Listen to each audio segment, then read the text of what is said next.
Oi pessoal, meu nome é Leilane Ferreira e a gente está começando mais uma aula da monitoria de redes de computadores da Universidade de Pernambuco.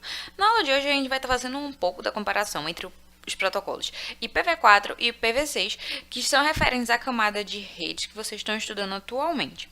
Falando um pouco sobre o protocolo IP, o protocolo da camada de redes que define um mecanismo de entrega não confiável, sem conexão, ele é denominado Internet Protocol, ou seja, o famoso IP. Ele provê três definições importantes. A primeira é, ele define a unidade de dados usadas por todas as redes TCP/IP. Assim, ele especifica o formato exato de todos os dados à medida que passam pela internet. Ele também realiza a função de roteamento, escolhendo um caminho pelo qual o pacote será enviado.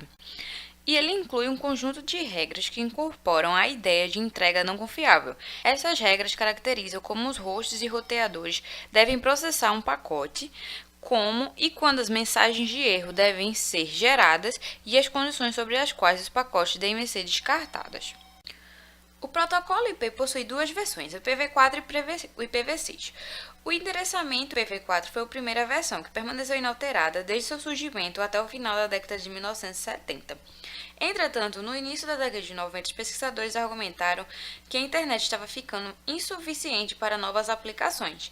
Eles argumentaram ainda que o crescimento da internet, que estava dobrando a cada 9 meses ou mais rápido ainda, logo esgotaria o conjunto de endereços IP disponíveis, uma vez que possuía identificador de 32 bits. Os endereçamentos CIRD e NAT vistos em sala de aula forneceram as extensões de endereços necessários, mas outro protocolo precisaria ser criado. Primeiramente, vamos entender a estrutura do cabeçalho IPv4. A gente tem aqui a primeira partezinha dele, que diz respeito à versão. A versão do protocolo que é usada para criar o pacote. Ela é usada para verificar se o emissor e o receptor e quaisquer roteadores entre eles concordam entre si em relação à comunicação. Eles têm também o IHL, dá o tamanho do cabeçalho do pacote, medido em palavras de 32 bits. Tem também o tamanho total, indica o tamanho do pacote IP medido em octetos, incluindo octetos de cabeçalho e de dados. Tem os tipos de serviço que especificam o pacote, como o pacote deve ser tratado. Ele tem essa tag de identificação, usada para identificar unicamente os fragmentos de um pacote IP original. Existe também essa tag aqui de deslocamento de fragmento. Um roteador ele pode precisar fragmentar um pacote ao encaminhá-lo de um meio físico para um outro que tem um MTU menor. Quando ocorre a fragmentação, o pacote IPv4 usa o campo de deslocamento de fragmento e a flag MF no cabeçalho IP para reconstruir o pacote quando ele chega ao host de destino. O campo de deslocamento de fragmento ele identifica a ordem na qual o fragmento do pacote deve ser colocado na reconstrução. Ele tem um TTL também, que indica o tempo de vida restante do pacote. O valor TTL vai diminuir em pelo menos 1 a cada vez que o pacote é processado por um roteador, ou seja, a cada salto. Quando o valor chega a 0, o roteador descarta o pacote e ele é removido do fluxo de dados da rede. A gente tem também o campo protocolo, que indica o tipo de payload dos dados que o pacote está carregando. O campo protocolo possibilita que a camada de rede passe os dados para o protocolo apropriado das camadas superiores. Temos o checksum do cabeçalho, que ele é usado para verificação de erros no cabeçalho do pacote, e a gente tem o endereço de origem, que é de onde está saindo o pacote, e o endereço de destino, que é para onde ele deve ser enviado. Levando em consideração tais aspectos, a gente vem à pergunta: e o IPv6? Em relação ao IPv4, a versão IPv6 do protocolo IP, ela ainda admite entrega sem conexão, ou seja, cada pacote é roteado independentemente sem garantia de entrega.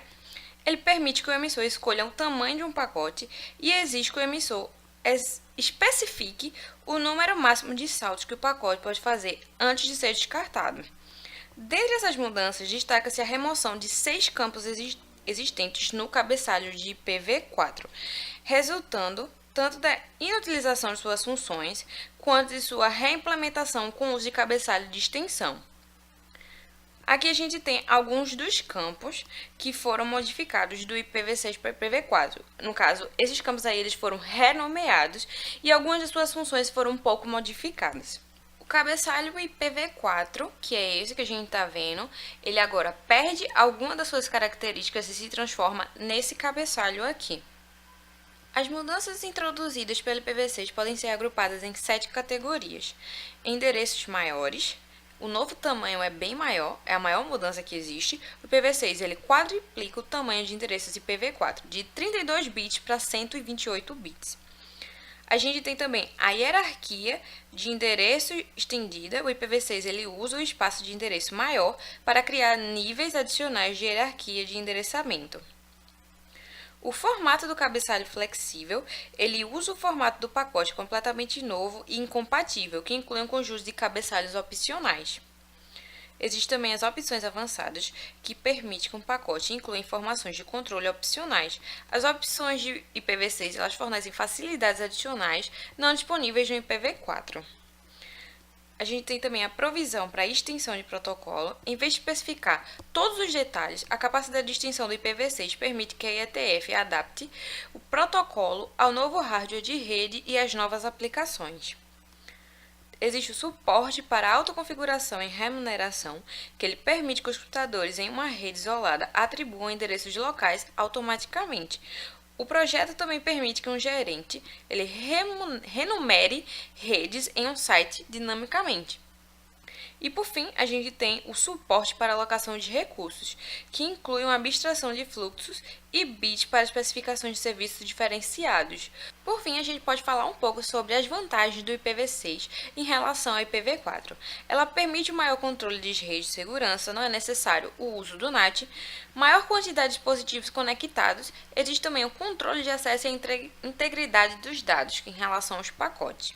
Aqui eu coloquei uma figura para mostrar como a mudança do IPv4 para o IPv6. Antes a gente tinha aqui 4 octetos de forma decimal e agora a gente está trabalhando com 4 octetos de forma hexadecimal. Por fim, nós temos algumas das desvantagens. As maiores desvantagens que são enfrentadas pelo IPv6 é a questão de que alguns sites, softwares e protocolos eles precisarão ser modificados. A criação de mecanismos para a coexistência de IPv6 e IPv4, um dos exemplos dele é a pilha dupla, consiste na convivência do IPv4 e do IPv6 nos mesmos equipamentos.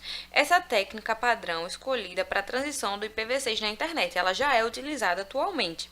E por fim, a gente tem a necessidade de tradução. Para a comunicação entre as redes que só tem IPv6 implementado, é preciso que se faça uma tradução para o IPv4. Então, pessoal, a aula de hoje é isso. A gente se vê na próxima semana. Eu espero que vocês tenham gostado do vídeo. Qualquer dúvida, vocês coloquem nos comentários ou a gente pode esclarecer também nas segundas-feiras, na nossa monitoria presencial. E eu vou ficando por aqui. Até a semana que vem.